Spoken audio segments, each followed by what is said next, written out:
No entiendo ya.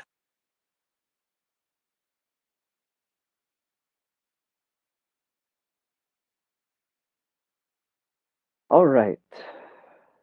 Let's see. Gilberto, you're the only one here. Hi, Professor. How are you? Hi, I'm very good. And you? I'm trying to be good today. I am a little tired. That's quite all right. I'm a little tired too, but sometimes we have to just give our best, right? Give our best. Um, well, you're the first one here. Well, not the first one, the first and only one here for the moment. Um, so we're gonna see if we can work this out. Did you have, could you complete or rather finish our two short presentation activities? How did it go with that? I'm not finished it. You're not what? I'm not finished it. Oh, you haven't finished it. Oh, that's all right. I think that for the second one, there's still time until tomorrow, if I'm not mistaken.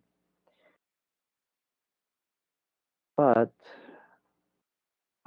if you have any doubts or anything, just let me know. I'm trying to open up our book so we can start today, but it is being a little difficult.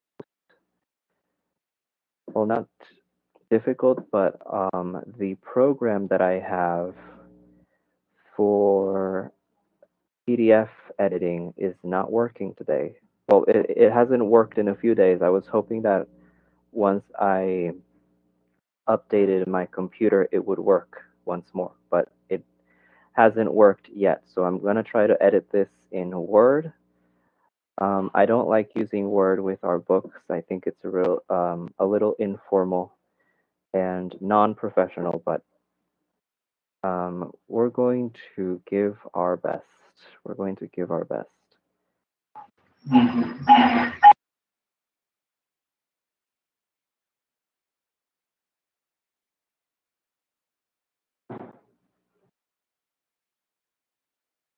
All right, let's see. Let's see if we can open this up.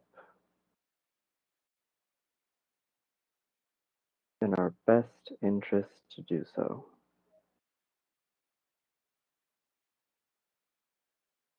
So we can actually start today's class, which is the point. Let's see. If not, well, then we'll just edit, or we'll just open it in our internet browser and hope for the best. Hope for the best.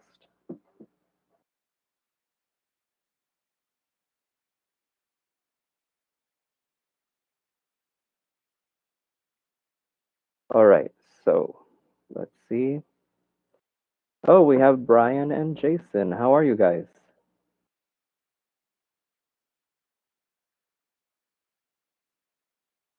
All good?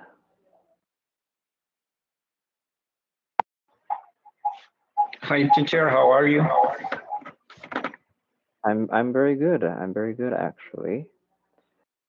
Just like Gilberto said, I am a little tired, but I am usually a little tired. It's very common for me to be a little tired, so I'm just living my best life, doing my best. All right.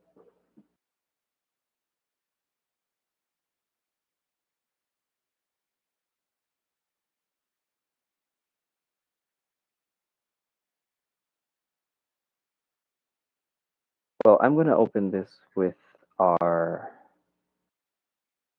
internet browser because it just is not working with our PDF editor. So I'm afraid we're going to have to do it the quick way, but I don't really like doing it this way because I cannot edit, which is so you should be seeing our PDF. IQ, skills for success, listening and speaking, which is the purpose of our course. And I am going to start recording right about now. All right, guys, so welcome to today's class. We are going to start with a new unit today. This is unit number 5, if I do believe. Unit number 5, it has, again, a very interesting question, just like every other unit that we have worked on so far. Last week's question was, how are games similar to real life? Well, not last week, but 2 weeks ago. How are games similar to real life? We did our practices, we did a bunch of things, and for our oral production, we did an audio recording, as usual, which is practically the way that we're going to do most of our tasks in this course, practically by audio recording. So we have 3 people, well, we have 4 people, almost, on our virtual classroom, and we are supposed to have a few other people on YouTube. Alejandra, I believe, is supposed to be on YouTube, which is great, Now, if there is any issues once more with your signal, just let me know. And we're going to start. Let's see.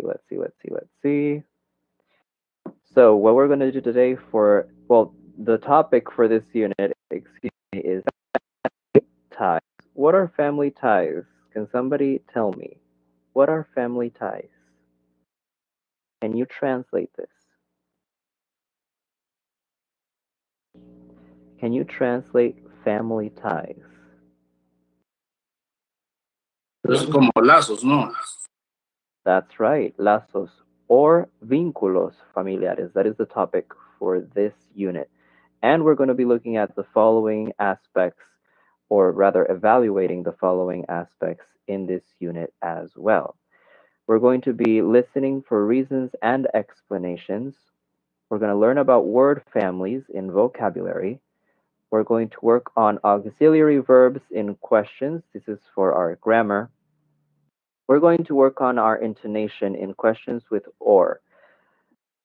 And finally, we're going to learn how to express our opinions, which is our speaking aspect, of course. Now, you might wonder, teacher, if this is a speaking course in itself, because this is oral production, why do we have to do listening? You cannot speak without first listening what you have to speak. And this is something that you are going to develop with your own children once you are in the workforce or in the labor of teaching English. You must learn that a receptive skill must be worked on first before you do production. It's not, oh, let's speak right now. No, it's not that easy. You have to do listening first, and after you do listening, all right, let's try to emulate this with our speech. And this is our learning outcome or learning activity, I would rather say. Give a 2-minute impromptu speech responding to a quotation about families. Now, this impromptu speech, I wish we could do it right here, right now. During class, I think that would be the best option. Or if we were in class, that is what we would be doing, right? An impromptu speech in which I tell you, all right, you have 2 minutes to prepare. We're going to do a speech. Go for it. And it would be really interesting. But I'm afraid that since most of our class cannot be here due to, once more, issues when it comes to connectivity, connection, and so on, and there's people that can't even speak in a conventional sense while being in class because of our limited resources, then there's nothing we can actually really do about it, right?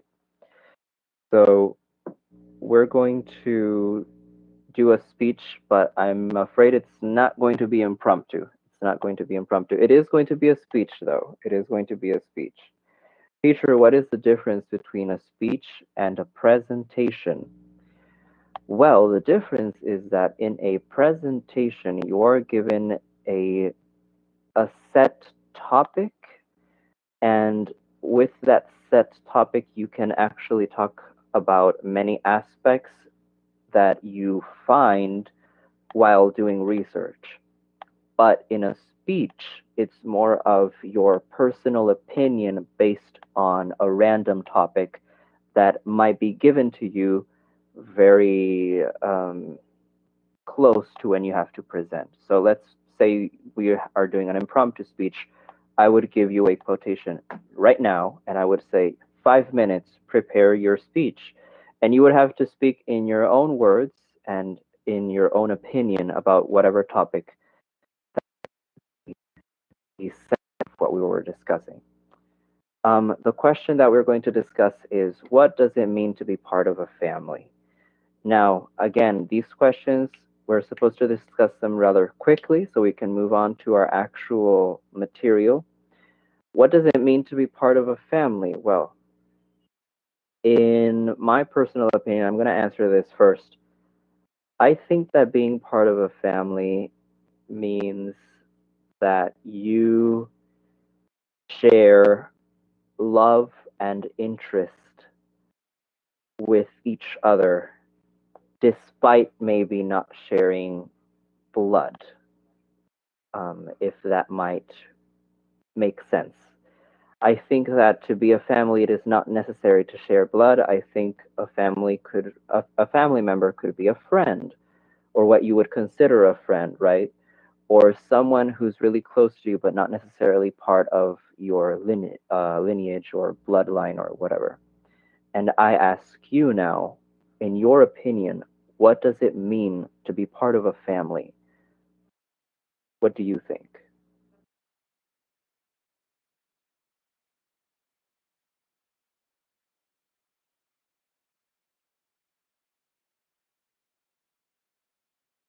Can family be friends?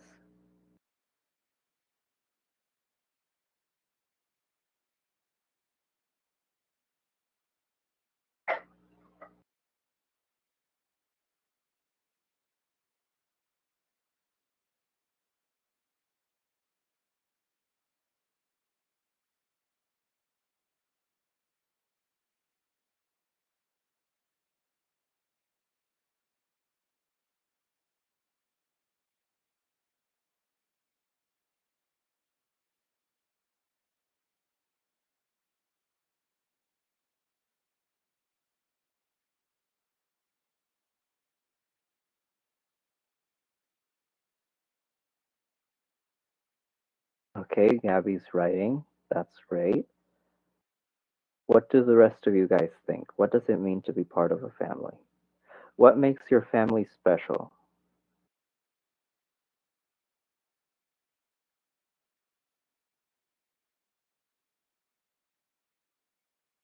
Good afternoon to you too, Gabby. I think being part of a family is supporting and loving each other no matter what. Yes, that is a rather appropriate answer. Supporting and loving each other no matter what. You stole my idea. Yes, this is something that most of us might share when it comes to thinking about who counts as family. Um, because unfortunately, sometimes, or maybe fortunately to some people, sometimes the people that support and love you no matter what are not your mom and dad or your sisters. They are your friends, your teachers, or somebody you have very close to you, so to speak. This is very weird and uncommon because in Latin America, we have a culture of, you know, honoring our families and being really close to them. but there are situations in which some of the people that are part of your family in the conventional sense, that people that share your blood, sometimes are not exactly the people that support and love you no matter what, if you know what I mean. But let's continue. So let's preview this unit a little bit. And this is our only discuss that we're going to do today. What is your definition of a family? Well, I think Gabby and Gilberto already have a definition for this. A family would be someone that supports and loves you no matter what. But I want to know other things. In your opinion, what defines a family? Should a pet be considered part of the family? Is a family supposed to be made up of 4 people, 3 people, 2 people? What is your definition for a family? What do you think?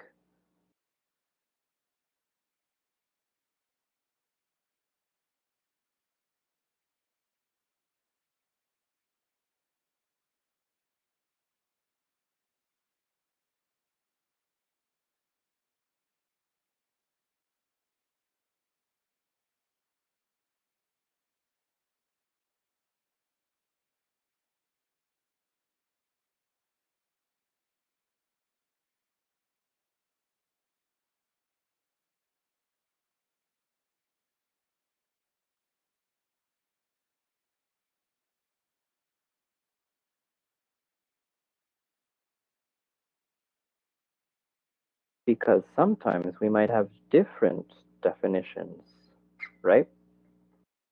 We might have different definitions of what counts as a family. And I want you to tell me, what is your opinion?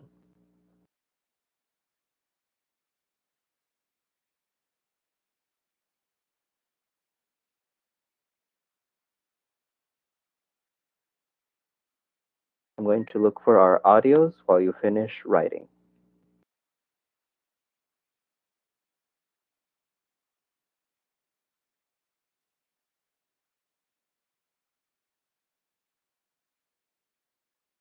Profe, can you repeat the question? What is your definition? What is your definition of a family? How would you define a family? Would you consider an animal part of your family? Would you not? How many people should a family have to be considered a family? Who are the members of this family? What is your definition of a family? Who do you think should be part of a family? What counts as a family? That is the question. What is the definition, basically? How would you define it?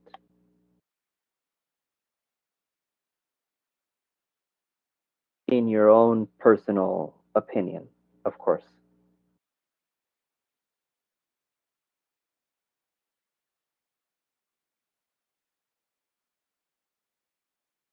I think the family is like a team, bounded by blood, I guess. All right. That is a very interesting definition. A family is a team that is bounded by blood. All right. Interesting. Gabby says it is a unit composed of more than one person. I like this one. It is very general. It could be applied to anything. I do agree with Gilberto. It is referred to as a team, right? Because it is. It might not seem like it sometimes, but it is.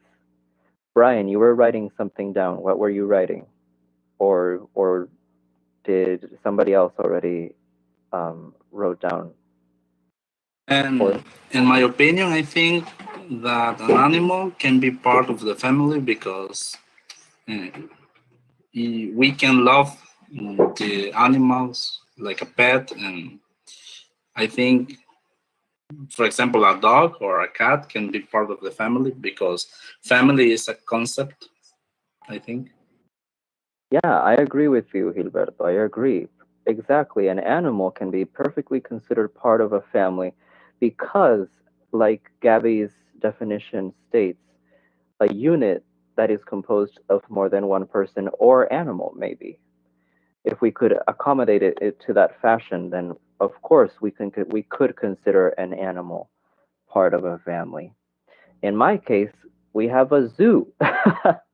We have a zoo of animals that we consider part of our family because, well, we love them, right? We love them, and they depend on us, which is something that might not be even shared with other people in your family because, I am an adult and my mother is an adult and we love each other, but we don't necessarily depend on each other, right? But when it comes to our animals, they depend on us. I would say that certain aspects or certain ties or vínculos, as we were looking at the beginning, would be a little bit stronger with an animal because you can't leave them by themselves. You can't leave them alone. And of course, love in this case would be unconditional when it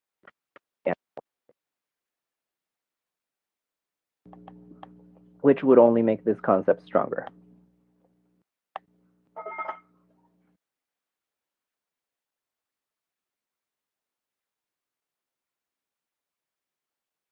All right, I'm gonna wait until you guys finish writing in our chat.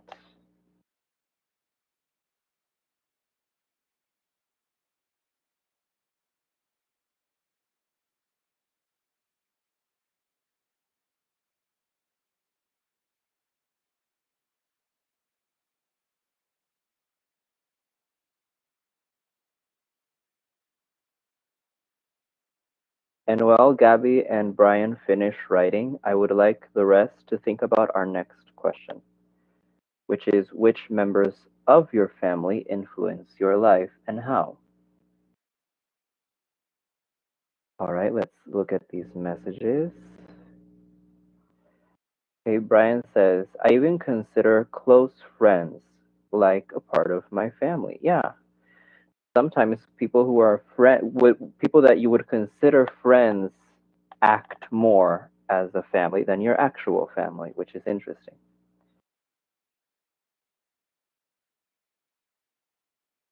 I think there are different points of view to define a family. It could be religious, social, or biological. I don't know. Ha ha ha.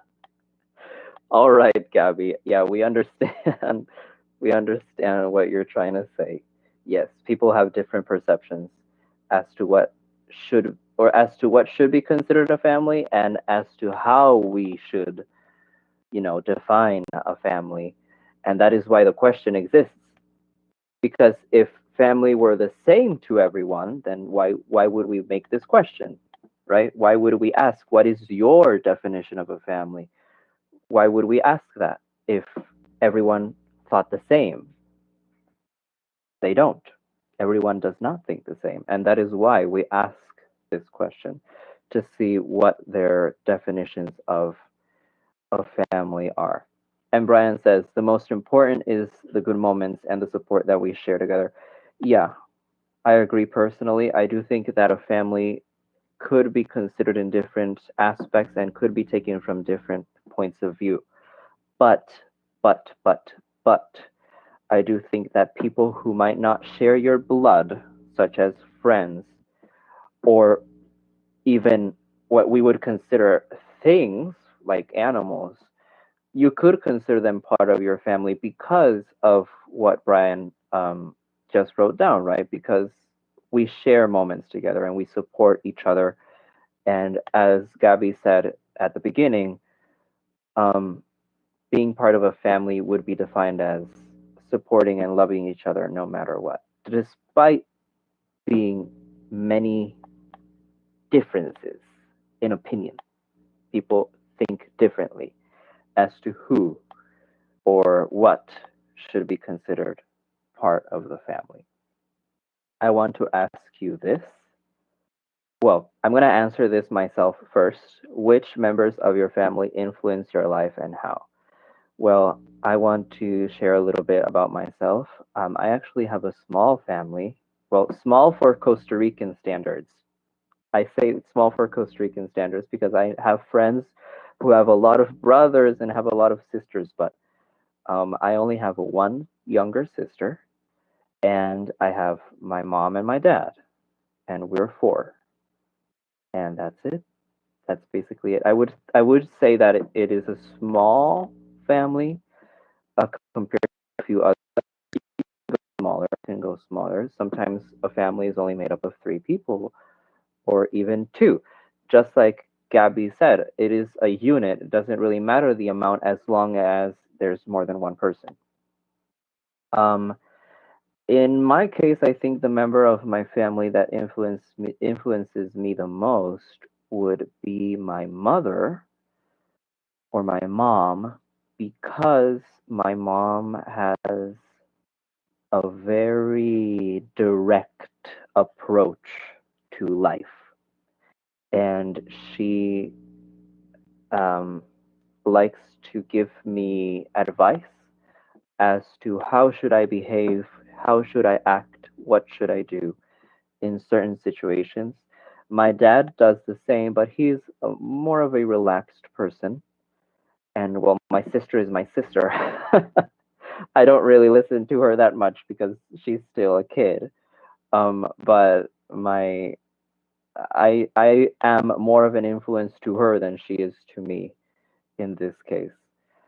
But when it comes to my mom, I do think that she has a more of a strong approach when it comes to not only influencing me, but influencing the rest of my family. Now I ask you people, you guys, which member or members of your family influence your life and how?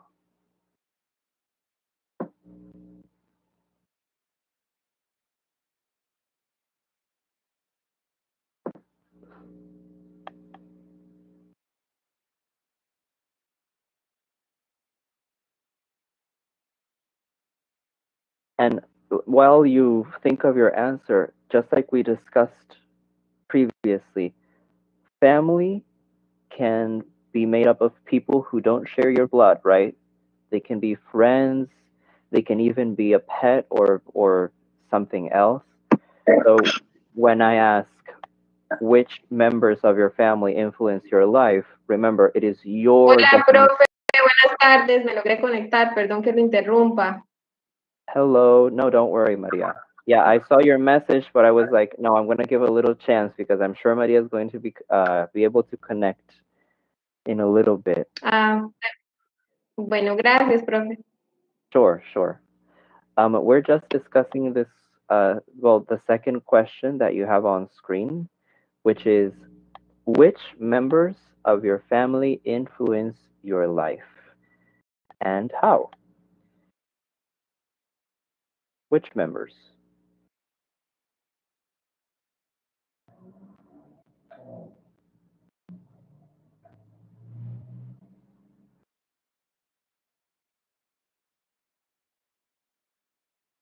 I already said my mother would be the biggest influence on my life. What do you guys think?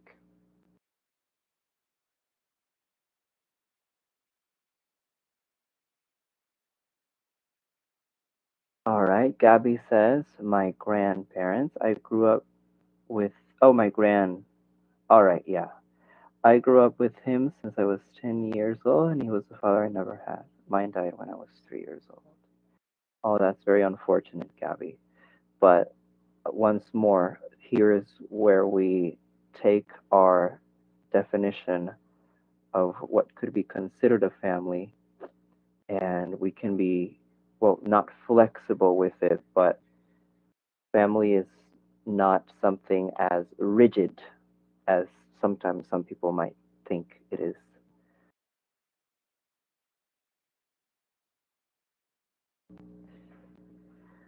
My mother and father, because thanks to them, I learned the first values and notions of life. That is what Jason is telling us down here. Yeah, I agree, in fact. In my case, it's the same. In my case, it's the same. The people who have given me my values or shown me how to behave, how to act. Even in my professional life, I do think that my parents do have a strong influence. All right, let's see someone else.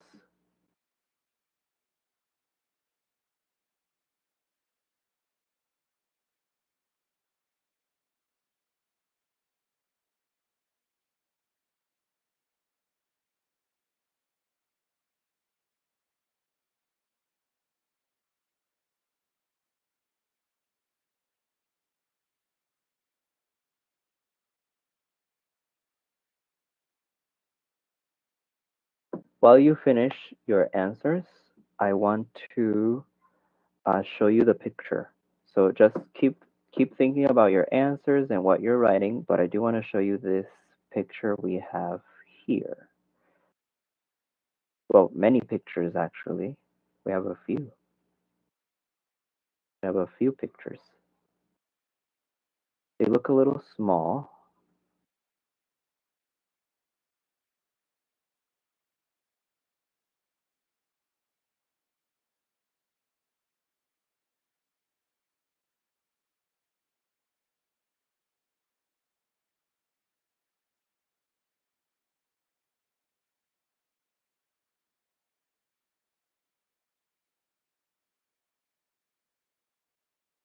So it seems like we're looking at family photos, right? Or photos of a family. And I am really interested in looking at this black and white photo on the right. See, it's in a very old photo. Oh, it looks like a very old photo.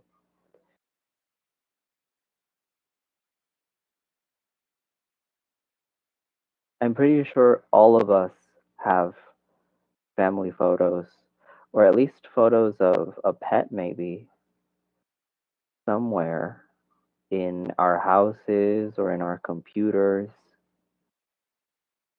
All right. Brian says, my mother, because she is so brave, hardworking, and she taught me all the values that I learned. That's right. That's right. Many of our guardians would be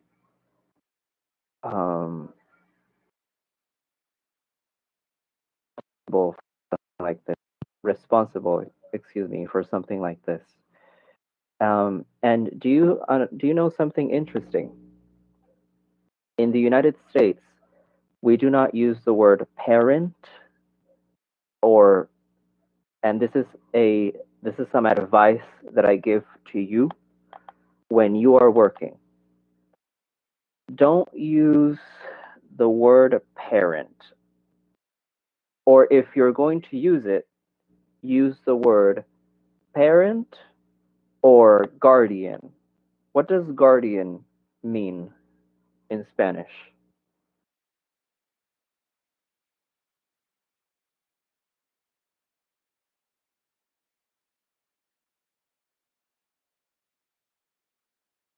Do you know? Guardian would be the word. What does guardian mean?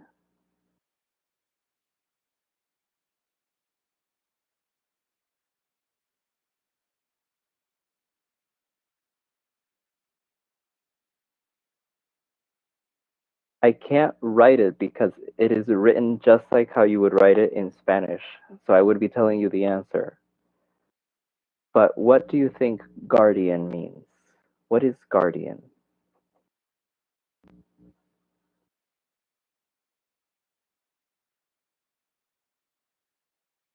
Guardian, that is right, that is correct. Why do you think that in the United States, at least, people tend to use the word guardian instead of parent? Why? For example, when you're doing a test or an exam, and you need your students to bring back the here in Costa Rica, you would see parent signature, and you can see that in the States as well, sometimes. But usually, the word is guardian, which is guardián in Spanish. Why? Why guardián and not parent? Why?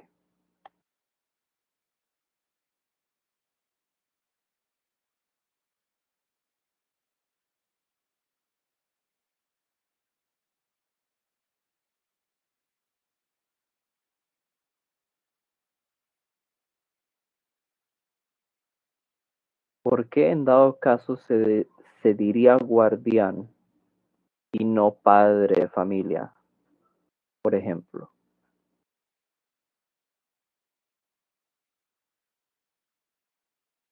And despite this being an issue in the United States, it also applies here. A pesar de que esto es algo común en los estados, aplica a cualquier lugar, cualquier sistema educativo, mientras que hayan niños y se viva en sociedad, va a existir este fenómeno. ¿Por qué? Why?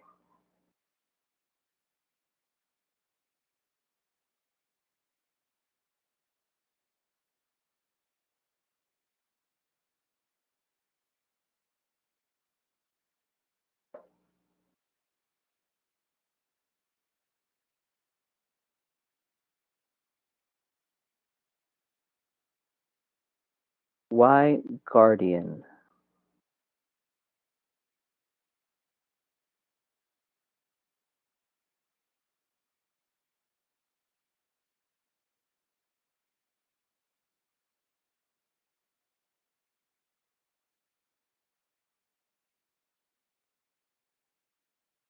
I guess because they are in charge of the children. Yeah, yes, but this term and the reason we use this term exposes a bigger social issue, and the way we use language is very important. Guardiano cuidador, that's right. What we're discussing, everyone, is that in the United States, people prefer to use the word guardian and not parent.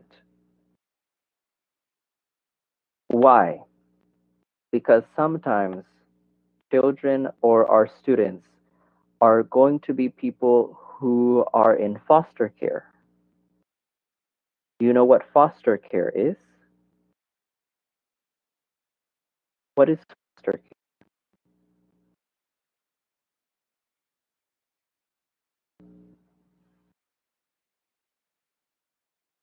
El uso del término guardián o cuidador en lugar de padre o madre de familia tiene un propósito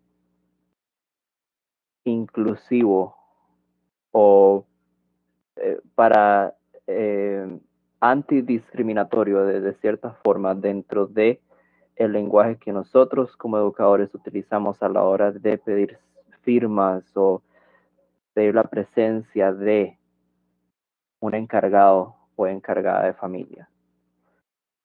Existen niños que están en foster care, por ejemplo, los están cuidando una familia, I'm not sure how to say foster care in Spanish, but están pasando por el sistema de cuidados. Oh, come on, how do you say foster?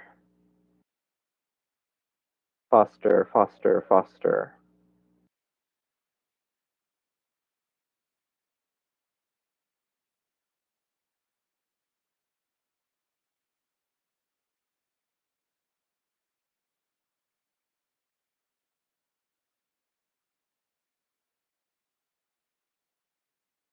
Cuidado de crianza, más o menos, más o menos. Foster care es cuando tenemos un chico o una chica que está huérfana y debe estar a cargo de una familia que no es en realidad técnicamente la suya por cierta cantidad de tiempo, mientras que le encuentran un hogar permanente.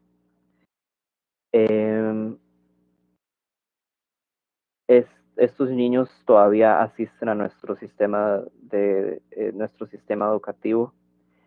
Tener lenguaje en tal vez una prueba o en una evaluación como padre de familia o madre de familia puede ser percibido como excluyente, y no excluyente en el sentido hogar adoptivo, familia adoptiva, más o menos, algo así, Brian.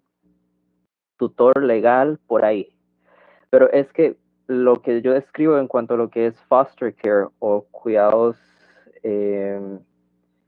adoptivos, para ponerlo de alguna forma, es solamente una de diversas situaciones en las cuales podrían estar nuestros chicos a la hora de recibirlos en nuestras escuelas.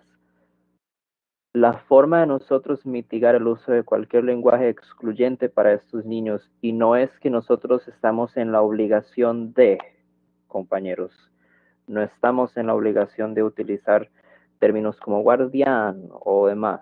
O en Estados Unidos la gente no está, que yo sepa, en obligación de.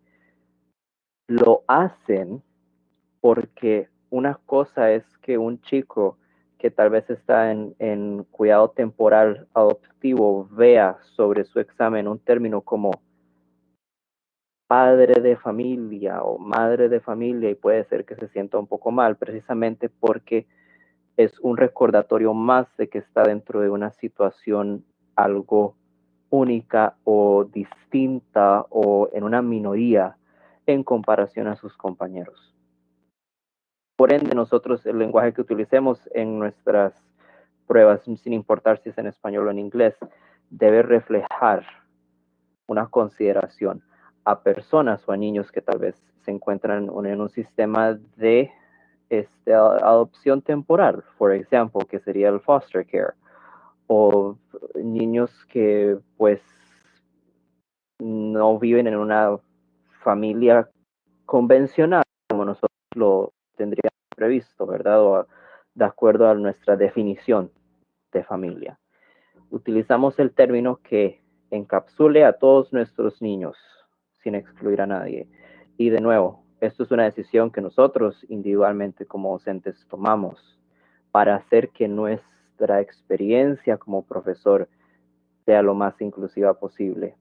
No es algo de lo cual se nos obliga, o no es algo que alguien nos va a regañar por no hacerlo. Uno lo hace porque es su mérito y es pues su decisión como docente, refleja su pasión o refleja su compromiso como profesional de la enseñanza. And again, this is something that I like to call out, or I like to talk about, because they're very little things, they're details, almost. Para muchas personas algo así sería un detalle, pero para un chico, una chica que tal vez esté pasando por algo similar a esto, puede significar tal vez mucho más de lo que nosotros podríamos imaginarnos. Y de todas formas, uno no enseña de acuerdo a lo que uno opina, uno enseña de acuerdo a lo que es mejor para nuestros niños. So, just something interesting to think about, algo interesante para que piensen, compañeros. Something interesting to think about. So, we're going to continue. We're going to start with part C. Think about people in your life. Are they part of your family? Complete the survey. We have a survey, or an encuesta, as we would say in Spanish. And what we have to do is the following. It says, are they family? Think about the people in your life. Are they part of your family? Check the box that shows how you relate to each person. 0, not a family member. 4, a close family member. So I wish I could do this by myself. Well, I think I can edit by writing. Yeah, I can edit by writing, which is awesome. So in my case, My mother or my mom and dad, both of them are very close to me, so I'm going to classify them with a 4. They are a 4 to me. Sister or brother, yeah, I have a sister, so I'm going to classify her as a 4. Husband or wife, no, I am very young still. Too young, I would say. Son or daughter, no, not yet. Not yet. Not ever, actually. But I'm not going to give any spoilers. Father-in-law or mother-in-law, no. This is actually rather boring when it comes to me because, again, I have a small family. When it comes to my own standards, I have a small family, and I don't really share with my extended family. For example, cousins, like maybe a 1 would be for me. An aunt you see once a year, yeah, this is a 1. A relative that lived 100 years ago, no, that's a 0. Because I don't know these people. Best friend, maybe a 2. A friendly neighbor, no. I don't have friendly neighbors. Classmate or coworker, a 1. And this would be my survey or my encuesta. You can do your own survey at home. We're not going to waste a lot of time on this particularly, but you can do your own survey at home in which you classify the people that you know in either 0, not a family member, in your opinion, not a family member, or 4, a close family member. And you can classify them in this spectrum that we have here on your own. I'm not going to ask you to do it here because I think this is a little personal. When it comes to classifying the people in your life, I do believe this is personal. If we were in class, you would have this page to yourself. Or if we were in normal conventional classes, you would have this page to yourself and you would do this survey on your own. But I'm asking you to share that with us because that is very much something personal to you. We're going to move on to our first listening. It's called Separated at Birth. And we have some vocabulary that we're going to do first off. We always do vocabulary first. Here are some words, and I'm going to make this a little bit bigger. Here are some words from listening 1. Read the paragraphs, then write each bold word next to the correct definition. So we have a paragraph. We actually have a few. We have 1, 2, we have 2 paragraphs. And we are supposed to classify the words that are in bold, like appearance or twins or inherit, into their definitions, which are down here with the numbers. So let's do this together. I'm going to make this a little bit smaller so we can actually fit 1. And I'm going to read along with you, and you're going to help me classify. So for the first paragraph, we have twins, appearance, inherit, and coincidence. Let's read. My friends Janet and Anne have the same birthday. That's because they are twins. They have exactly the same physical appearance. Their eyes, their hair, and even their noses look the same. Twins inherit the same hair and eye color from their parents. Sometimes twins even act very much alike. Janet and Anne live in different cities. Yesterday, they both went shopping for shoes. They both bought the same kind of shoes. They were the same color, style, and brand. That was an amazing coincidence. They didn't plan to buy the same shoes. It just happened. So before we actually define these words, is there vocabulary that you might not know or that you might think, teacher, I have no idea what this means? Any word? Or are we clear on all words? If it is one of the words that is in bold, then just wait a little bit. Just wait a little bit and we'll define them. But apart from the words that are in bold, is there any other word that you don't understand or don't know what it means?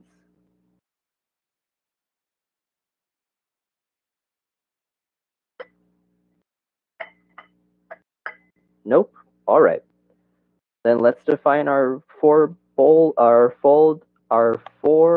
words in bold. Tongue twister. We have for number one, a noun. Two things that happen at the same time by chance. What is that? Is it twins, appearance, inherit, or coincidence?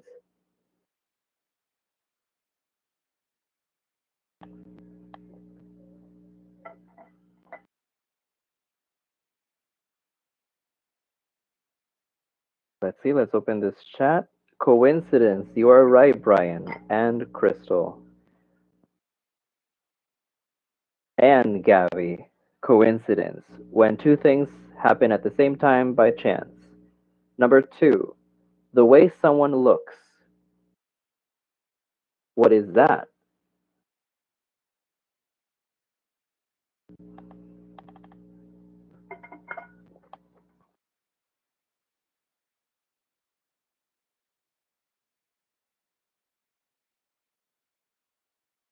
Let's see, appearance. You're right, appearance. That is similar to the word in Spanish. To get, this is a verb, to get a physical feature from your parents. What is this word?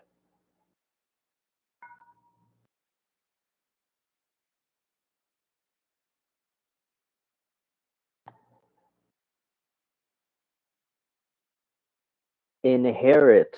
That's right, inherit. Very good. Just like Brian Tati and Gabi said, inherit. How do you say inherit in Spanish?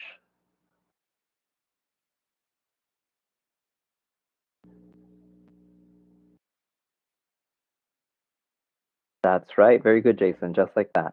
Just like that. And finally, we have two children born to the same mother at the same time. These are called, what are they called? What are they called? Twins. There are two types of twins, actually.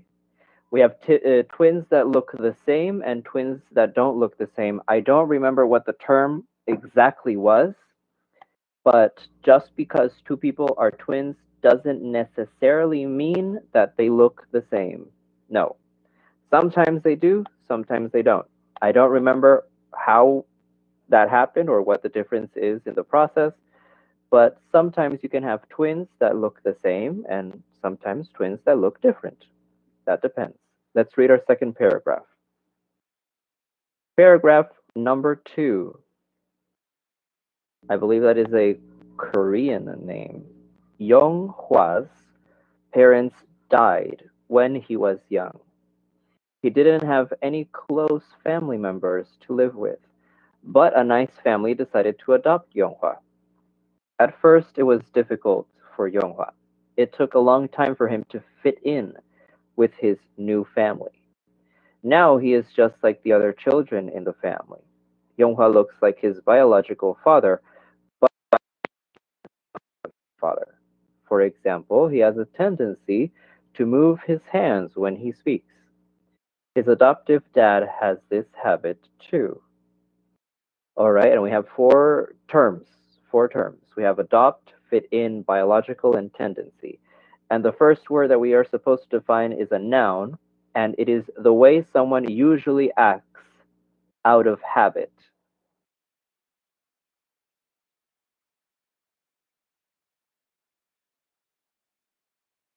What is that? What word would be that? The way someone usually acts out of habit. And this definition is actually a little confusing if we translate it to Spanish directly. It is indeed tendency, just like Brian and Gabby wrote down in our chat. Yes, it is tendency. But if you translate this definition directly, it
probando, uno, dos, probando, ¿me pueden escuchar? Sí. Oh my God, qué susto. All right, perfect. Sorry, everyone. I was speaking for a while and I noticed that, bueno, cuando yo estoy hablando, se prende un icono en pantalla y pues ya no lo vi más y les preguntaba, ¿pueden escucharme? Y nadie me contestaba nada, entonces tuve que salir y volver a entrar. Anyway, we have for tendency, está explicando que la traducción de la definición de tendencia, which is the way someone usually acts out of habit, puede confundirnos si lo traducimos palabra por palabra al español. Por eso no deberíamos traducir definiciones, deberíamos ver cómo encajan dentro del contexto que estaremos que estamos viendo en inglés. Es uno de los pasos un poco más complejos, pero fundamentales a la hora de aprender un idioma. To understand the language, the target language with itself, and not use Spanish. That is complicated, but it is a very important step.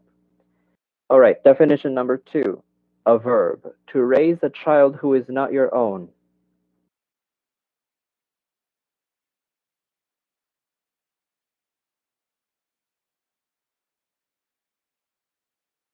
Adopt, that is correct. Very good, everyone in chat.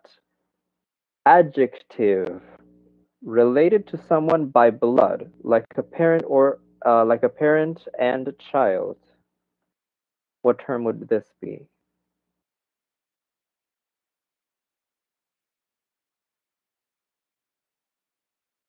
Biological, that's right. And you should practice this at home. How do you pronounce this word? Biological. You practice it repeating after me, biological. And finally, we have to get along easily with a family or group.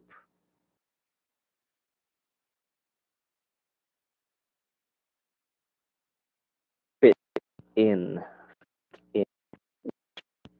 If we say it in Spanish, would be encajar. Now, fit in is interesting because it is a phrasal verb. A phrasal verb is an action that is described with 2 or more words. So we have fit and in, 2 words, but that is one action. Verbo en forma de frase, fit in, 2 palabras, sola acción, un solo meaning or significado. So we're clear with most words. That is excellent. Let's continue. We're going to preview listening number 1. Separated at birth, you are going to listen to an interview with a sociologist, a person who studies human behavior. The sociologist discusses the experiences of children adopted into different families. What do you think the sociologist will say about adopted children? Circle the best choice. So, we need to do this pre-listening. Tenemos que hacer este pre-listening, everyone. And this is something that you're going to do when you work all the time for the ministerio. You do a preview or a pre-listening, and in this case, the question is, what do you, in your personal opinion, think the sociologist will say about adopted children? A, they are often very similar to the parents who adopt them, or B, they often feel different from the parents who adopt them. A or B?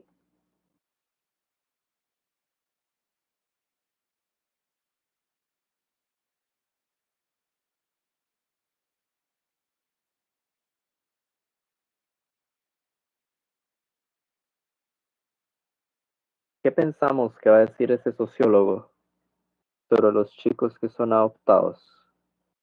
A, that they are often very similar to the parents who adopt them, que son similares a los padres que los adoptan, o B, they often feel different from the parents who adopt them, que se sienten muchas veces distintos a los padres que los adoptan.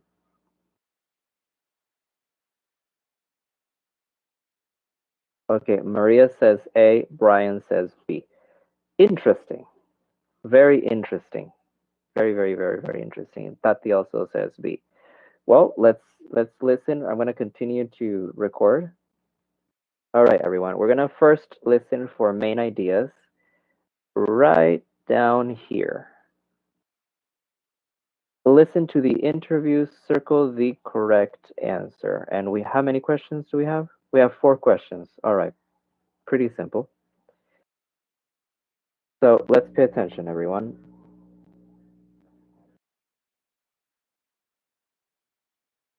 Unit 5, Family Ties. The Q Classroom. Page 75. The Unit 5 question is, what does it mean to be part of a family? What do you think, Yuna? What does it mean to you? I always have my family. I can rely on them. Okay, good. Oh wait, Rely this is on not our that, audio just Sophie. yet. Thing means Come on.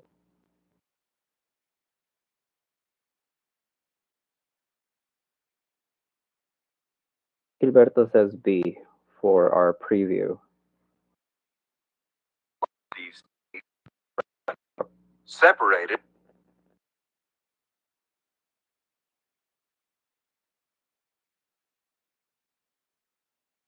Listening 1.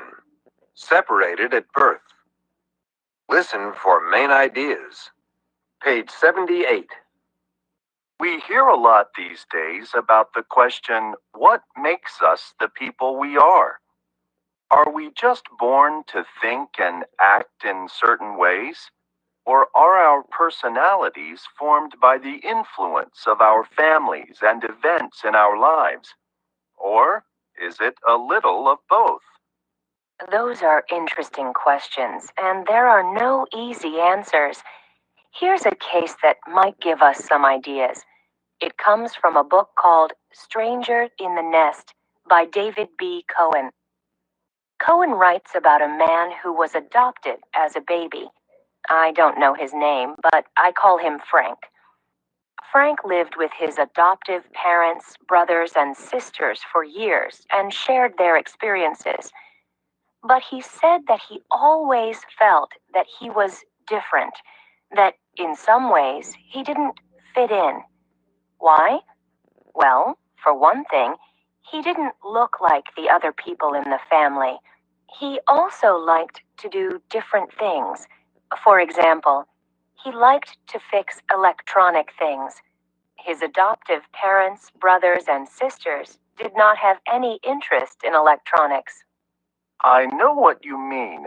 I have several friends who were adopted, and some of them feel the same way.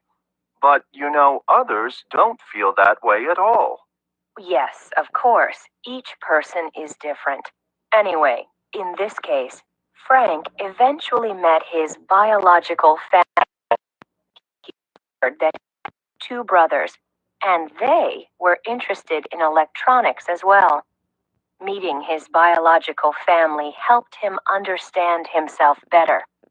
He no longer felt so different from everyone around him. That's fascinating. Now, what about all the stories you hear about twins who are separated at birth? They grow up in different families, and they don't know that they have a twin. What can you tell us about that? Are they similar, or are they different? Yes, that is interesting.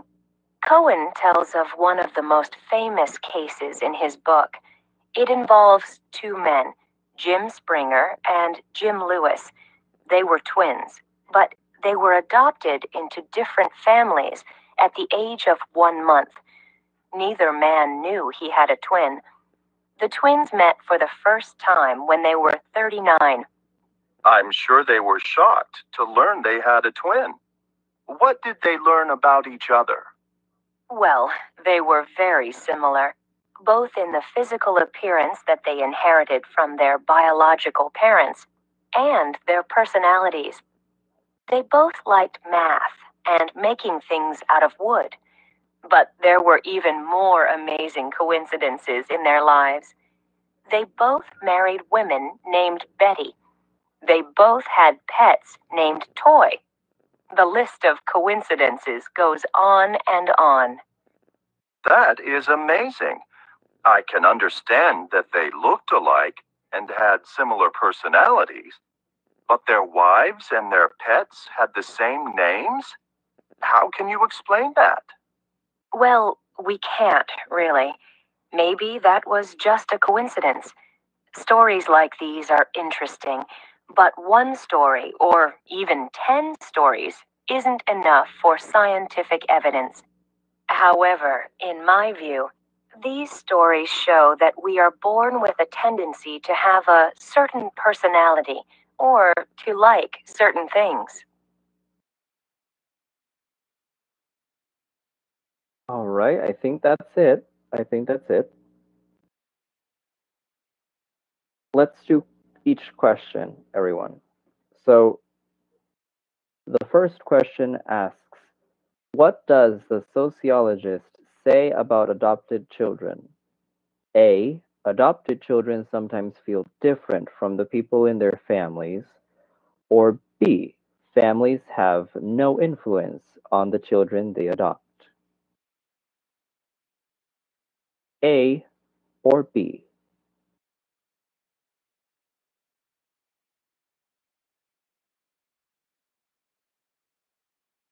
Says A. Yes, that is correct, Brian. That it would be A, and Gabby and Maria also say A. Yes, you are correct, everyone. It is indeed A.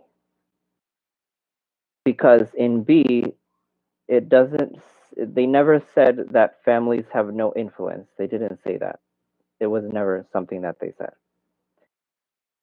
Number two, not B. Number two. What does the example of the Springer-Lewis twins show? A. Twins raised in different families are very different from one another. Or B. Twins raised in different families can be very similar to each other.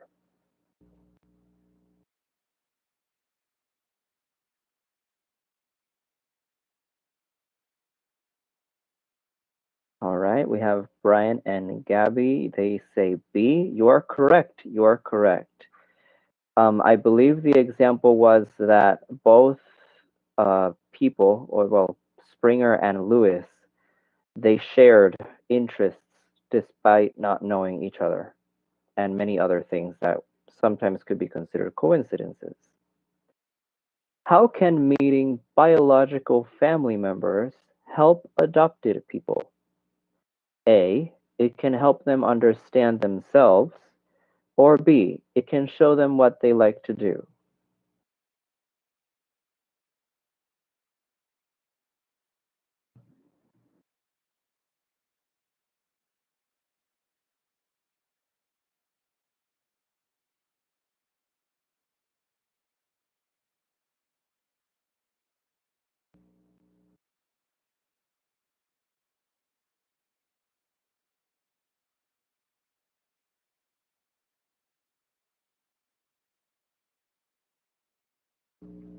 Let's see.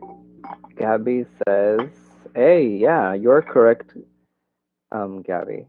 Indeed, it can help them understand themselves. Just like in the first example, in which the child was interested in electronics and the rest of his family wasn't, and he didn't understand that. So meeting his biological family and his brothers showed him, oh, I like this because my family. And number four, what does the similarity between separated twins show? A, it shows that people have a tendency to be a certain way. Or B, it shows that people usually don't like the same things.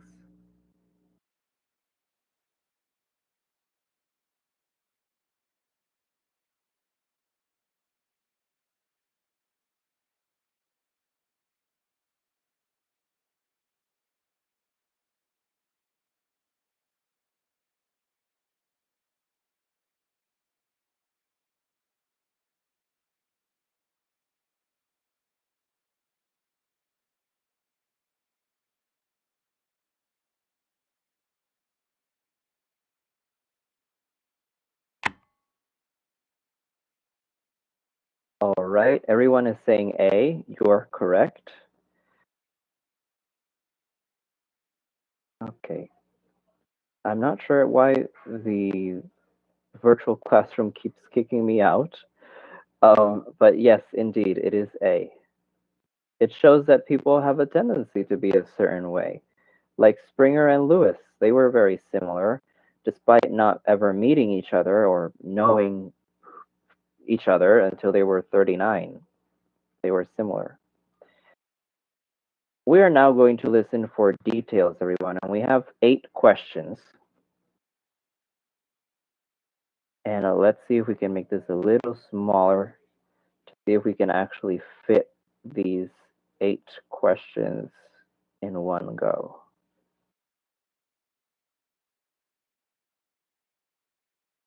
Oh, come on.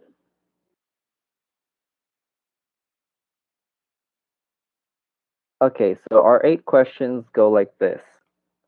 What did Frank like to do? That is the first person, I think, the first example. Did Frank's adoptive parents have other children? What did Frank discover about his biological brothers? How old were Jim Springer and Jim Lewis when they were adopted? How old were the twins when they met? What things did they both like to do?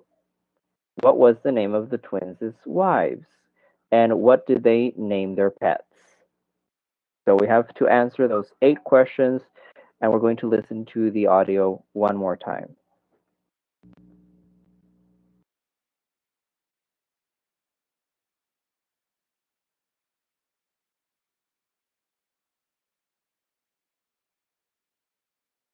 Listen for details. Page 79. Listen again to listen for main ideas. Listening 1. Separated at birth. Listen for main ideas. Page 78. We hear a lot these days about the question, what makes us the people we are? Are we just born to think and act in certain ways? Or are our personalities formed by the influence of our families and events in our lives? Or is it a little of both? Those are interesting questions, and there are no easy answers. Here's a case that might give us some ideas. It comes from a book called Stranger in the Nest by David B. Cohen. Cohen writes about a man who was adopted as a baby. I don't know his name, but I call him Frank. Frank lived with his adoptive parents, brothers, and sisters for years and shared their experiences. But he said that he always felt that he was different, that in some ways he didn't fit in. Why? Well, for one thing, he didn't look like the other people in the family. He also liked to do different things. For example, he liked to fix electronic things. His adoptive parents, brothers, and sisters did not have any interest in electronics. I know what you mean. I have several friends who were adopted, and some of them feel the same way. But, others don't feel that way at all. Yes, of course, each person is different. Anyway, in this case, Frank eventually met his biological family. He discovered that he had 2 brothers, and they were interested in electronics as well. Meeting his biological family helped him understand himself better. He no longer felt so different from everyone around him. That's fascinating.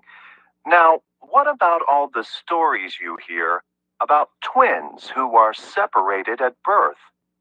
They grow up in different families, and they don't know that they have a twin. What can you tell us about that?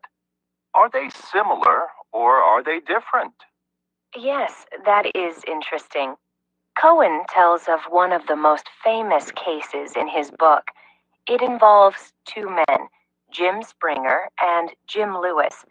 They were twins, but they were adopted into different families at the age of 1 month. Neither man knew he had a twin. The twins met for the first time when they were 39. I'm sure they were shocked to learn they had a twin. What did they learn about each other? Well, they were very similar, both in the physical appearance that they inherited from their biological parents and their personalities. They both liked math and making things out of wood. But there were even more amazing coincidences in their lives. They both married women named Betty. They both had pets named Toy. The list of coincidences goes on and on. That is amazing. I can understand that they looked alike and had similar personalities, but their wives and their pets had the same names? How can you explain that? Well, we can't, really. Maybe that was just a coincidence. Stories like these are interesting, but one story, or even 10 stories, isn't enough for scientific evidence. However, in my view, these stories show that we are born with a tendency to have a certain personality, or to like certain things. All right, so let's see if we can answer as many questions as we can, and if we don't know or we don't remember, then we'll just go back to our audio. Number 1, what did Frank like to do?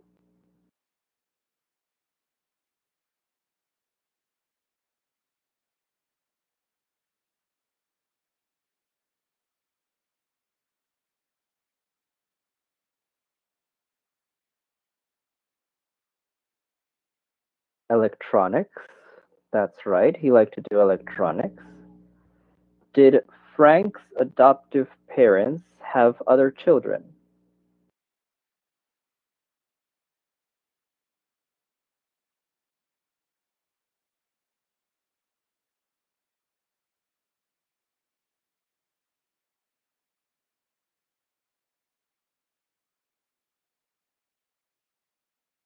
Did they? Or did they not?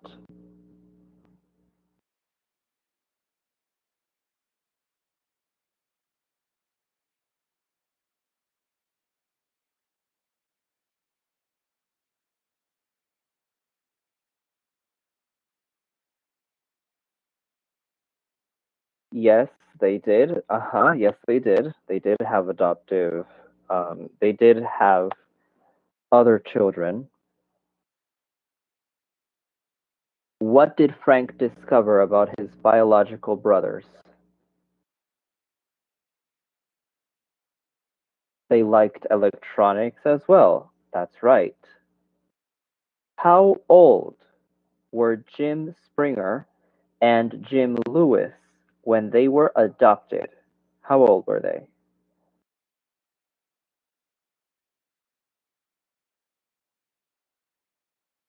They were 1 month. That's right. They were 39 when they met.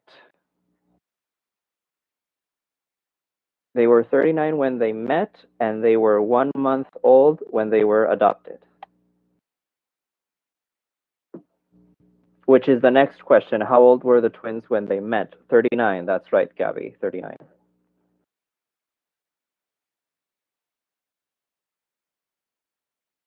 Number 6. What things did they both like to do?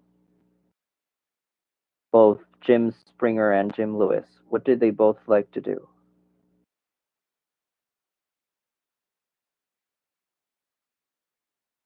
Math. What else? And work with wood. What do you call a person whose profession is to work with wood? What is the name of that profession?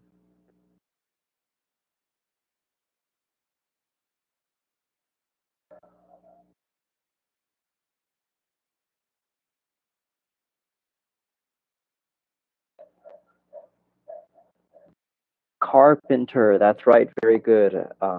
Very good, girls. That's right. Carpenter. What?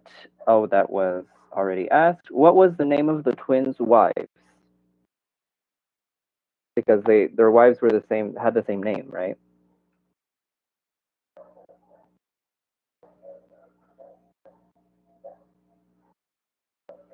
Betty. That's right. Betty.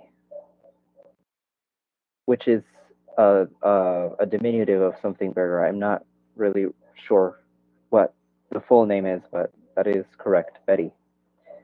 And what did they name their pets? Toy, that's right. Beatrice. Really? Beatrice. Beatrice. Beatrice? I've always heard it's pronounced as Beatrice.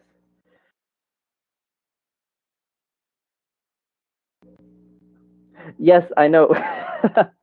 The dogs were called Toy. Well, they're pets. I'm not sure if they were dogs. Their pets were called Toy, I know, and Beatrice is the full name of somebody who's called Betty. Yes, Chris, I know. The pet was not called Beatrice. Yes, you are correct. That would be very strange to name a pet Betty. Well, yes, that would be strange, but I could see someone doing it. But you are correct, everyone. The pet's name was Toy. Well, both pets, Toy and Betty was the name of the wives, which is a diminutive for Beatrice, just like Crystal reminded me. It is indeed a diminutive for Beatrice. I had forgotten, actually.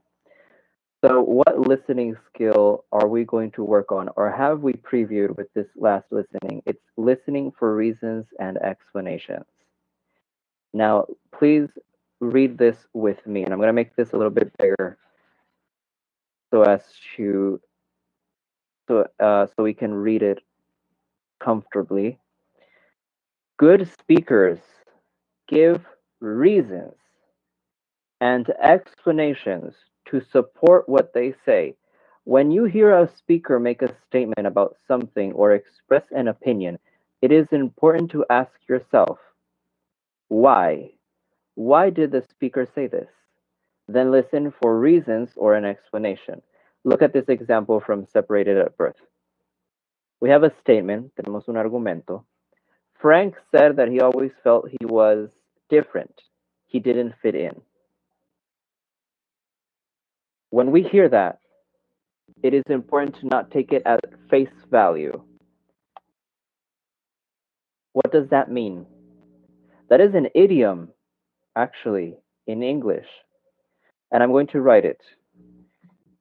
To take at face value. What does that mean?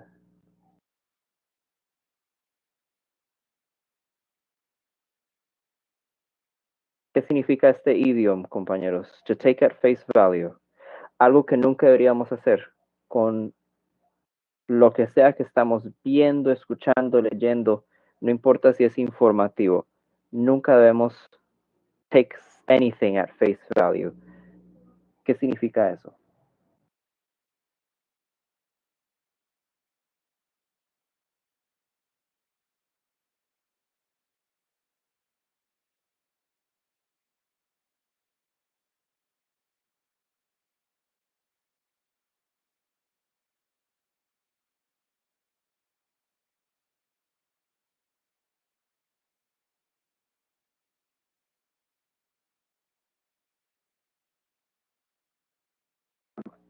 Tomárselo personal, no exactamente. Digamos, es algo que uno nunca debería hacer tampoco, pero take at face value no significa tomar algo personal.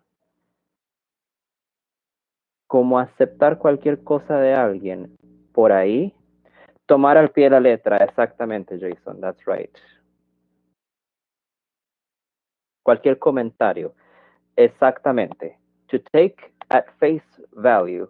Face, cara, value, valor. Es decir, no tomar en serio o no tomar al pie de la letra lo que sea que nosotros estamos viendo a superficie.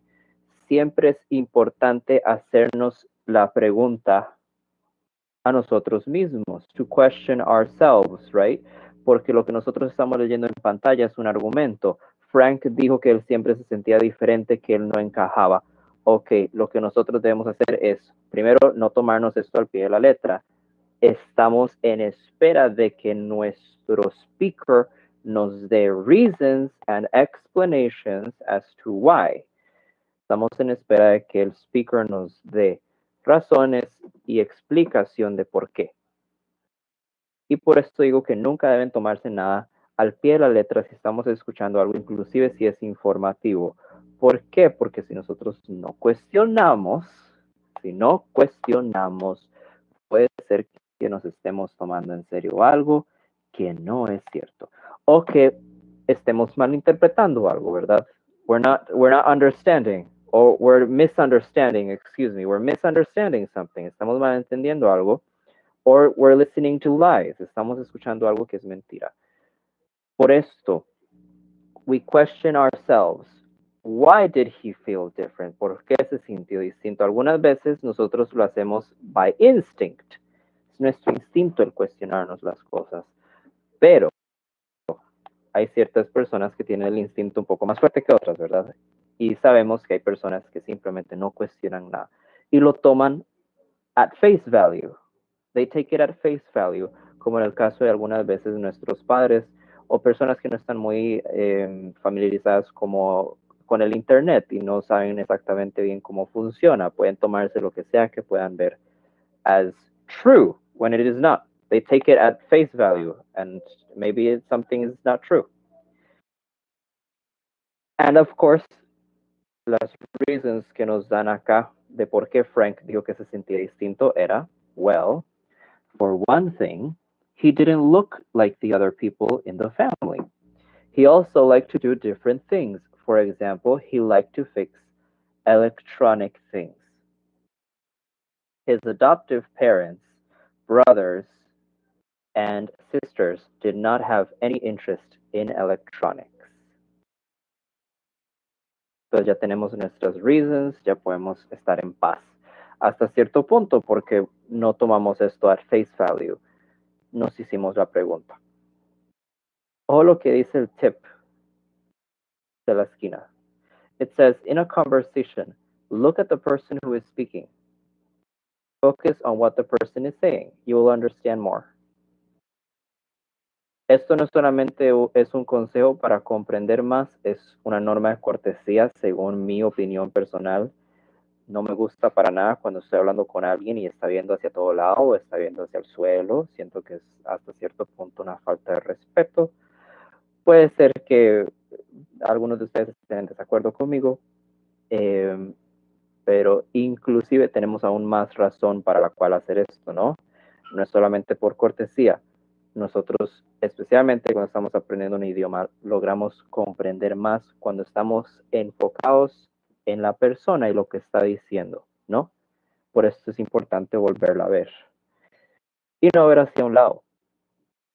Que aparte de que puede dificultar nuestra comprensión de lo que se está diciendo, puede ser interpretado como irrespetuoso si la persona tiene el mismo criterio que tengo yo, for example, right?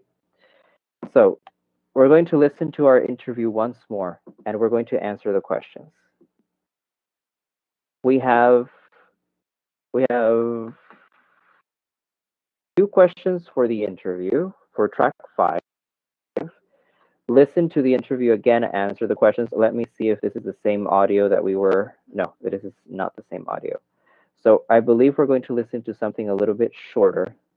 Please let it be shorter. And we're supposed to answer these 2 questions. Why did Frank feel better after he met his biological family? And 2, what does the sociologist think the stories about coincidences show? So we have these 2 questions. Why did Frank feel better after he met his biological family? And 2, what does the sociologist think the stories about coincidences show? Let's listen and pay attention.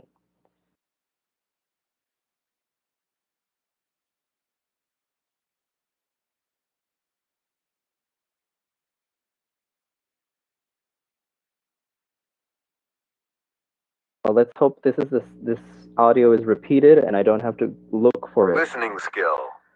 Listening for reasons and explanations. All right. A.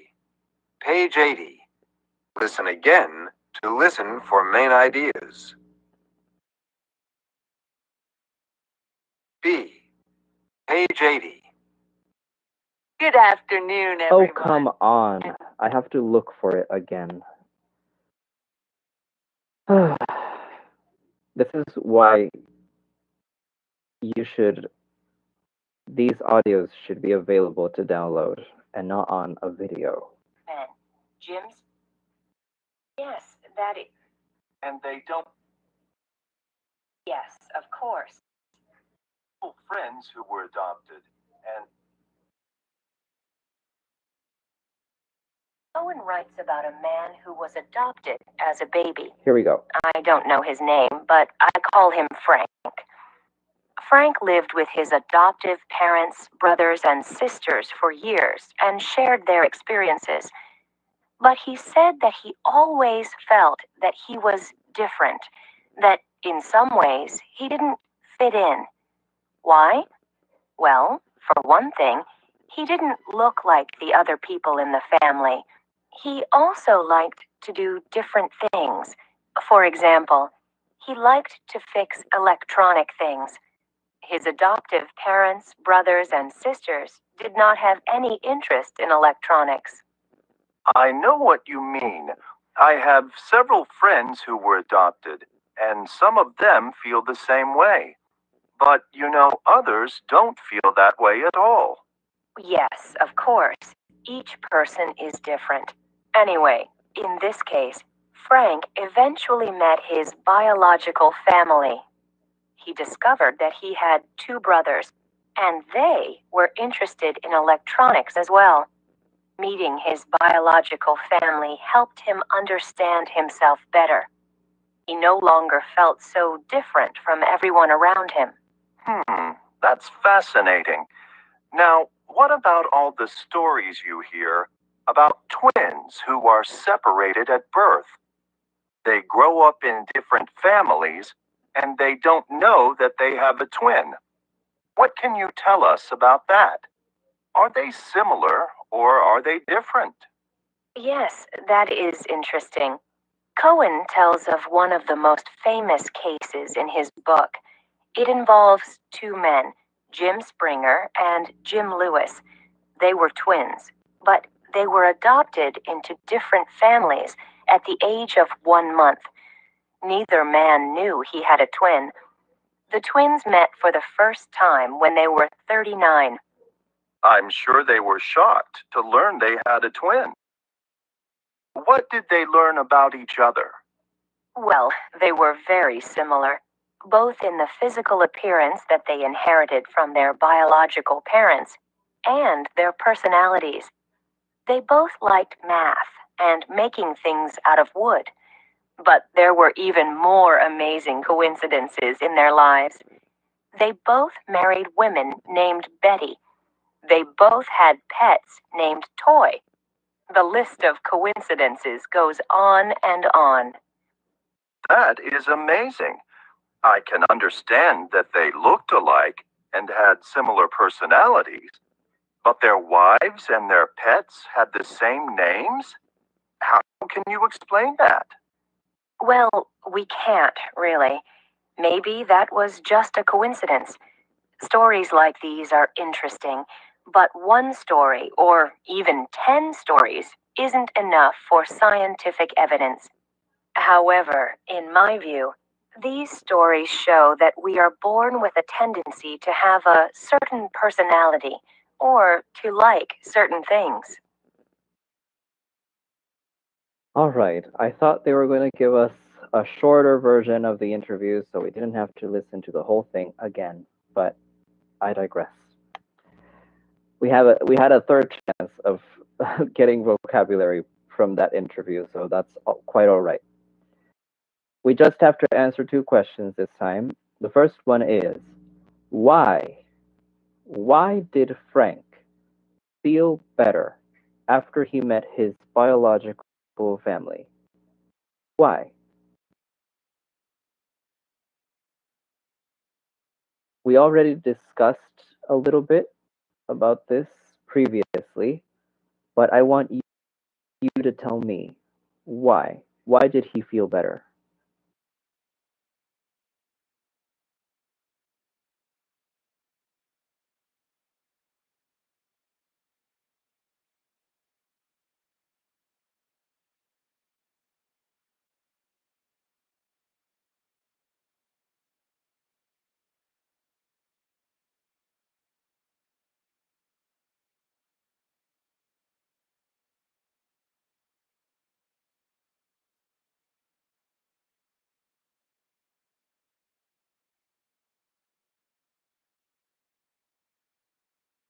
All right.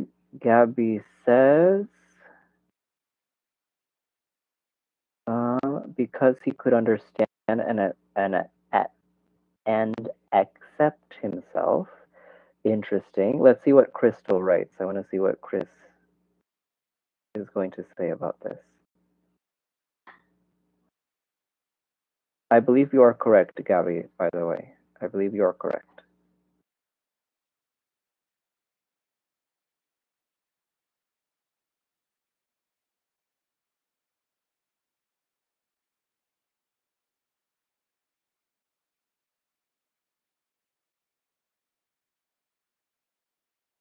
He noticed that they had many things in common. He could understand many things better now about himself. That's right. That's right. Both of you are correct. Frank felt better because he noticed that he and his biological family had many things in common. He could understand many things about himself better, and he could accept himself now. So you are correct. That is exactly why. Now, question 2 asks, what does the sociologist think the stories about coincidences show? Again, we mentioned this a little bit previously, but what does the sociologist think the stories about coincidences show? That we have a tendency to have a certain personality. That is correct, Chris. That is very correct. Because both people that were twins that were separated, they had similar personalities despite being completely unaware of each other for how many years? 39 years, which is a lot. Which is a lot indeed. We're going to do this listening. I believe this is the last listening before we do listening number 2 after recess, which is about family history. We do these 2 listenings and we do the skills, and hopefully we'll get to that unit assignment before we have to go. But let's listen to track number 6 on our second CD. And when I say that I mean our second YouTube video because I don't have these CDs. Listen to the radio call-in show. A radio call-in show is a radio show in which people call with their phones to talk about things. Complete the statement. So this is a complete. We have to be exact. Let's pay attention, everyone. Listening skill. Listening for reasons and explanations. A. Page 80. Listen again to listen for main ideas. Yeah, we already did that. B. All right. Page 80. Good afternoon, everyone, and welcome to today's edition of Afternoon Chat. Today, we're discussing the question, do you think your friends are part of your family? And now to our first caller. We have Hal on the line. So, Hal, what do you think? Do you think your friends are part of your family? Well, you know what they say. You can choose your friends, but you can't choose your family. I mean, I have some very good friends, and I feel closer to them than I do to my brothers and sisters. I don't know why, but there are things I don't say to my family that I tell my friends. Maybe it's because my friends are less critical. Your family is more likely to tell you that you're doing or saying the wrong thing. Thanks for that opinion. And now to our next caller, Marielena. What do you think? Are your friends part of your family?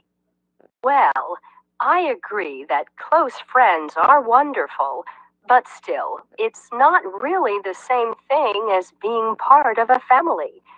It's like the old saying, blood is thicker than water. Family members are responsible for each other in a way that friends aren't. Maybe that's why families are more critical. If you get into trouble, they almost have to help you out. In other words, your problems are their. Families are more critical. If you get into trouble, they almost have to help you out. In other words, your problems are their problems. That's not as true with friends. For me, friends and family are different, even though I love both. Interesting thoughts, Marielena. Here's Paul on the line. What do you say, Paul? I think friends can become your family. Do you remember that popular TV program, Friends? It was all about these young people in their 20s and 30s, all single, living in New York. They were kind of like a family, but they weren't. At the end of the program, some of them got married. I think people can start out as friends, and then they meet that one special friend and get married. Then they start their own family. After that, with children and work and so on, they have less time for friends outside the family. All right. So let's complete these statements so we can go to recess, everyone. Paul feels closer to his friends than his family because what?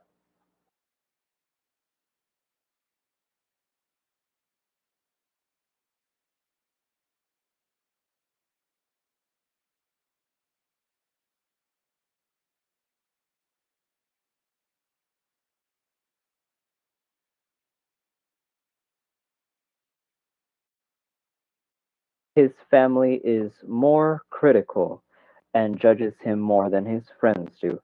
Yes, that is correct, Chris. Paul feels closer to his friends than his family because his family is more critical and judges him more than his friends do. Or we could also say that Hal feels closer or más cercano a sus amigos que a su familia porque son menos críticos de él y lo juzgan menos. Do you agree with this statement? Is it true for you personally, everyone?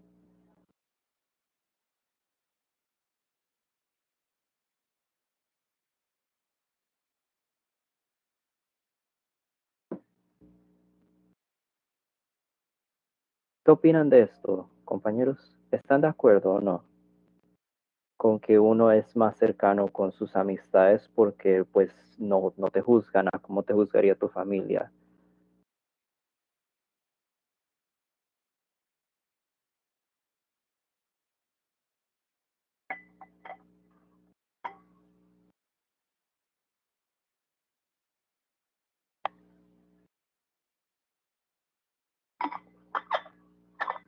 I'm just drinking some water.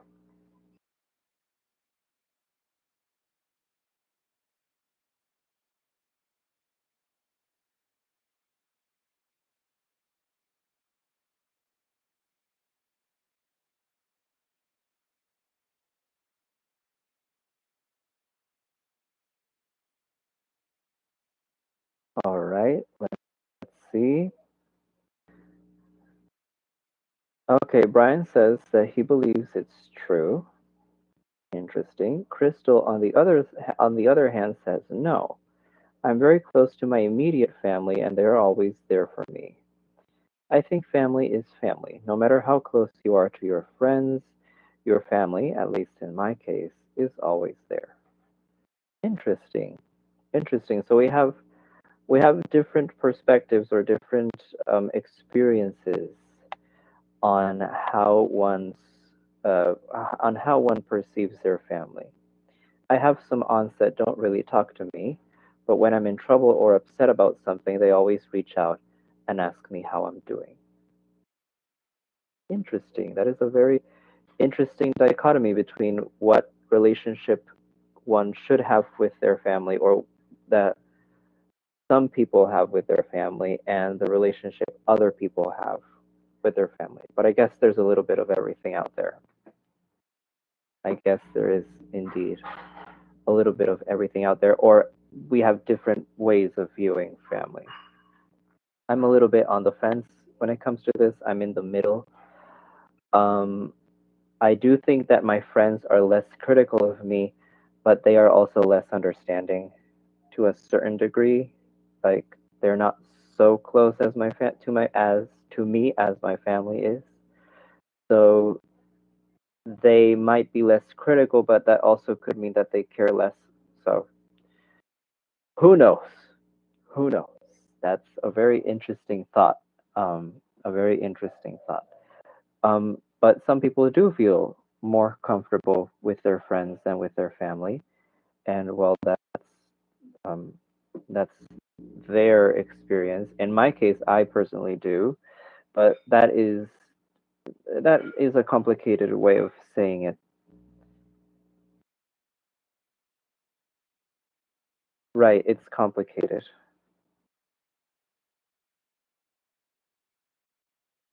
I'm very private with my life in general, so neither family nor friends do I tell anything.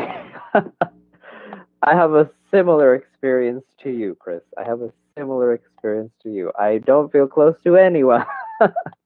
Or rather, I do feel close to the people that I have close, but it's not to that degree to which I actually have to see who is judging me less on something. Some things are gonna stay with me forever.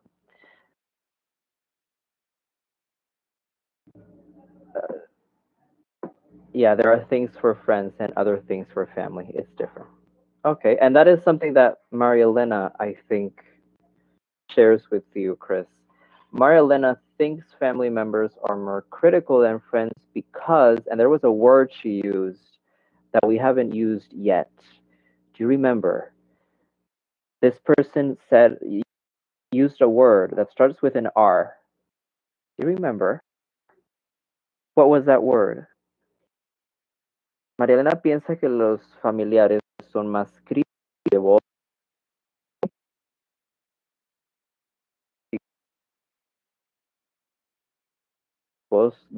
que tus amigos porque, y hay una palabra que ella utilizó, que comienza, what was it? What was that word?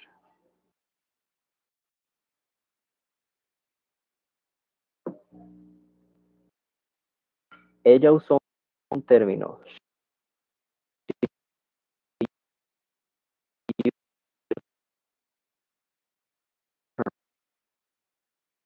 Oh, hello, hello. Testing, testing. Can you hear me?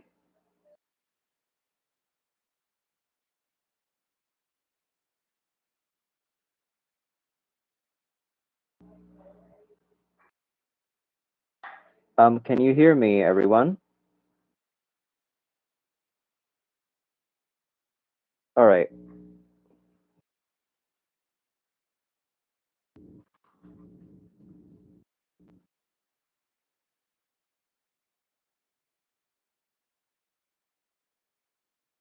Okay, let me see if I can get everyone who's on my internet off the internet. Give me just a sec.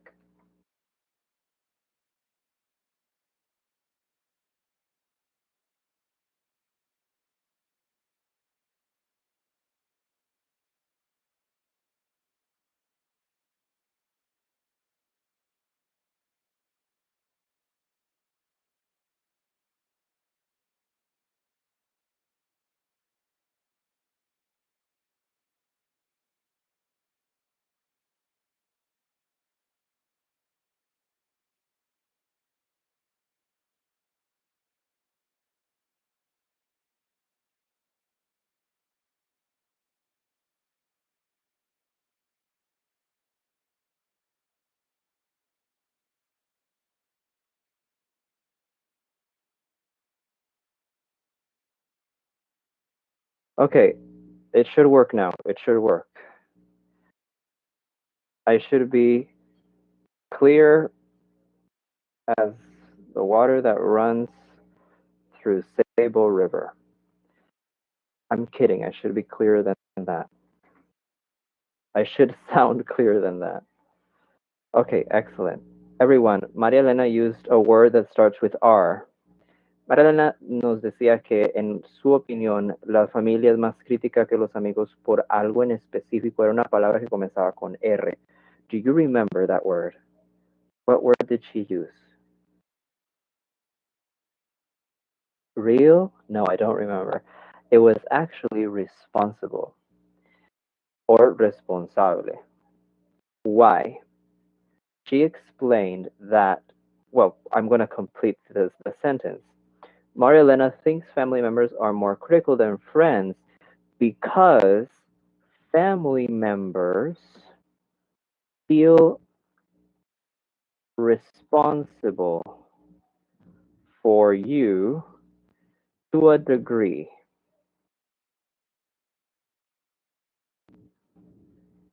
Your problems are their problems was the term that was used.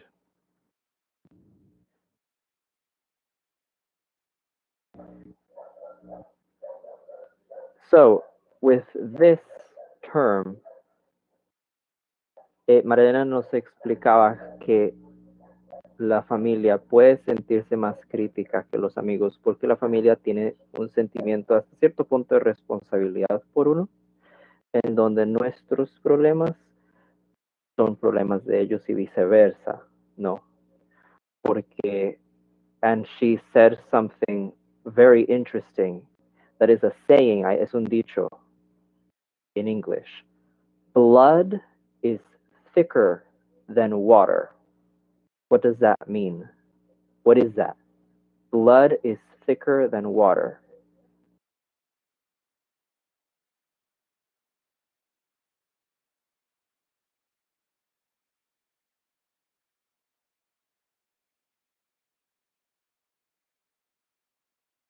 I'm going to write it down so you guys have it. It's a very interesting saying. Blood is thicker than water. What does this mean?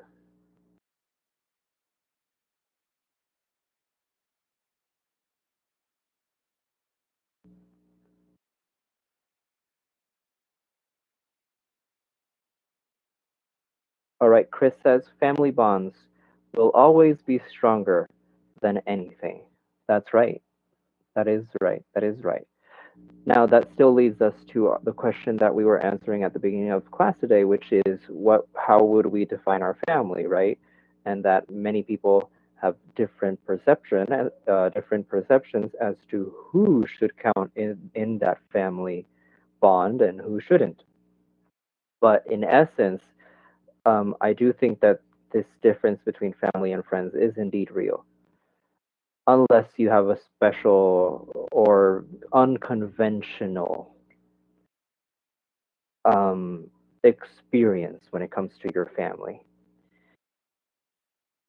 It depends on the family that each person has, because there are families that don't care about their kin or their family members.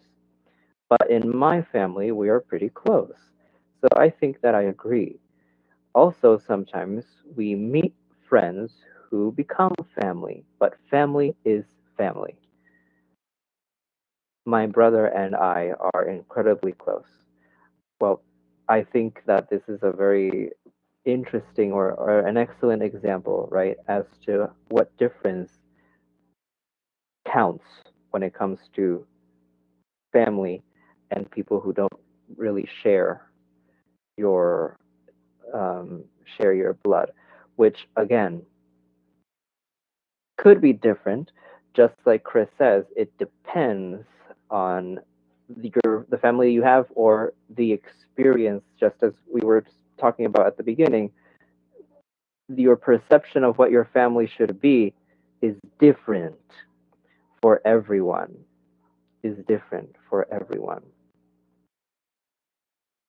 Chris says, I have my best friend since 15 years ago, and even though she feels like family, it's still something different from family that shares my blood,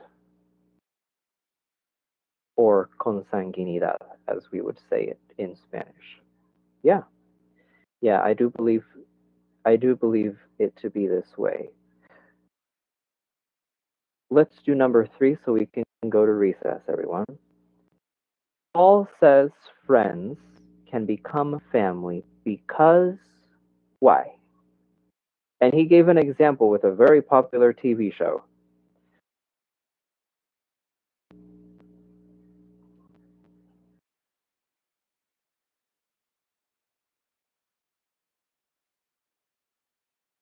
Friends, I love that show. Yes, it is very popular. I have seen a few episodes of Friends and they are very funny. I haven't seen it completely, but they are indeed very funny. It's a comedy show. I think everyone, at least everyone here in our class, know what Friends is. If maybe we were talking to kids or people a little bit younger, they might not know, but they are very close and fight and everything like a family. And at the end, what happened at the end? Which is probably the most direct way that friends can become family, right?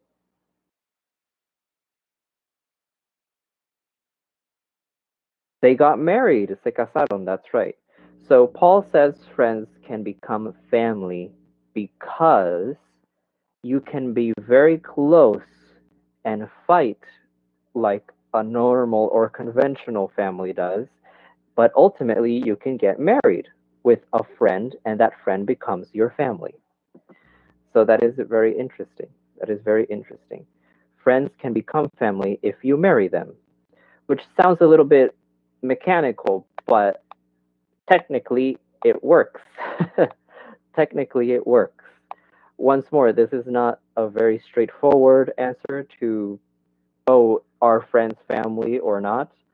Again, just like Crystal said, and just like I have said in the past, it depends on your experience. Everyone is different. There is a difference, but what you count as a family is ultimately up to you. So everyone, I think we can leave it up until here. I'm sorry that I'm not writing down our answers on screen. If you weren't here when I said this at the beginning, my PDF editor is not working. I cannot open it. I am trying to fix it, but since it is not technically store-bought, I'm afraid that I'm a little bit out of options.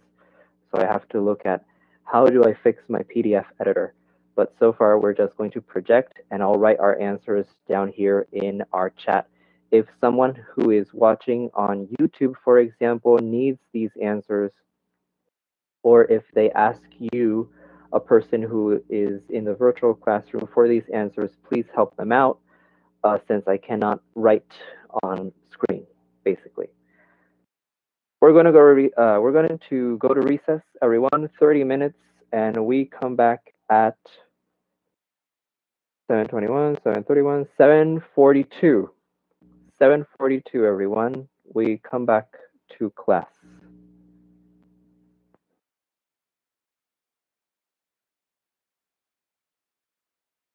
I'm going to pause our recording. You're welcome, Maria. You're welcome. Recreo, everyone. 30 minutes.